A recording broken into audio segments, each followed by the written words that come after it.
आज मैं बहुत खुश हूँ। पंजाब के लोगों के लिए खुश हूँ, देश के लोगों के लिए खुश हूँ। पंजाब के मुख्यमंत्री भगवंत मान जी ने आज बहुत शानदार ऐलान किया इस देश के गरीबों के लिए, पंजाब के गरीबों के लिए, और मैं समझता हूँ कि पूरे देश पे आने वाले समय में इसका असर पड़ेगा। भगवंत मान जी ने ऐलान किया है कि पंजाब में गरीबों का राशन उनके घर घर तक पहुंचाया जाएगा। Door step delivery of ration, घर घर राशन योजना।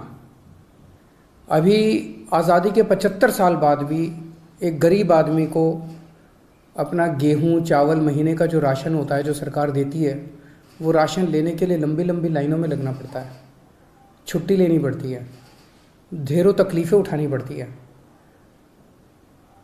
आज ज़माना ये आ गया कि एक फ़ोन करो और फ़ोन के ऊपर ऑर्डर करो और पिज़्ज़ा आपके घर आ जाता है, सारा सामान आपके घर आ जाता है, लेकिन राशन लेने के लिए गरीब आदमी को लंबी लंबी लाइनों में लगना पड़ता है। तो घर घर राशन योजना के तहत लोगों का गेहूं या आटा या दाल जो भी है, चावल, वो अच्छी सी पैकिंग करके, बोरी में पैकिंग करके आपके घर का जितना भी बनता है वो आपके घर में सरकार हर महीने आपके घर में दे के आएगी। पंजाब के गरीबों को इससे बहुत फ़ायदा होगा। तो मैं पंजाब के लोगों को बहुत बहुत बधाई देता हूँ। मैं समझता हूँ ये जल्दी लागू होगा, आज ऐलान किया गया है।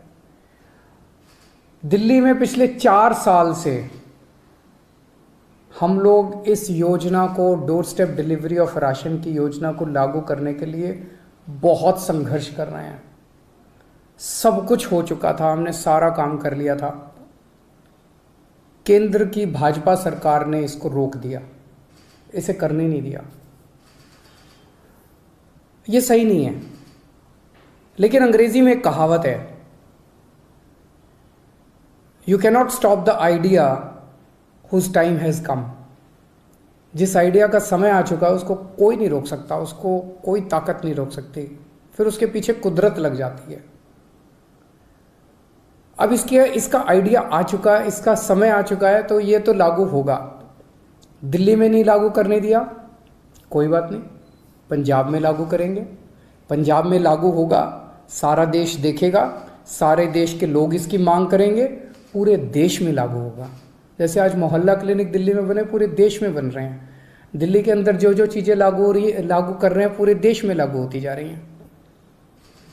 पिछले कुछ वर्षों में आप लोगों ने, सबने देखा कि किस तरह से दिल्ली के लोगों के कामों को रोका गया, किस तरह से हम मोहल्ला क्लिनिक बनाना चाहते थे, मोहल्ला क्लिनिक को 2 साल तक रोक दिया, लेकिन फिर बनाए हम लोगों ने।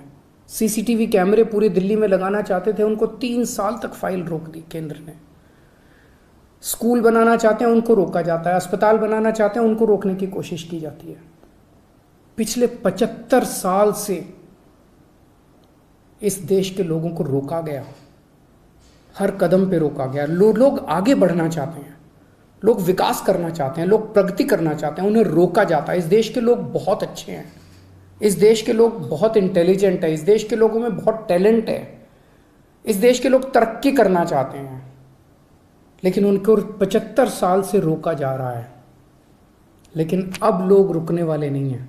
अब लोगों ने ठान लिया, अब लोग खड़े हो गए हैं। 2 राज्यों के अंदर लोगों ने कट्टर ईमानदार सरकार बना दी है। अब ये देश तरक्की करेगा, अब ये देश आगे बढ़ेगा। मैं उन सब लोगों को कहना चाहता हूँ, सभी ताकतों को कहना चाहता हूँ जो इस देश को रोकने की कोशिश कर रहे हैं, कि आप जो मर्जी कर लीजिए, अब ये देश रुकने वाला नहीं है।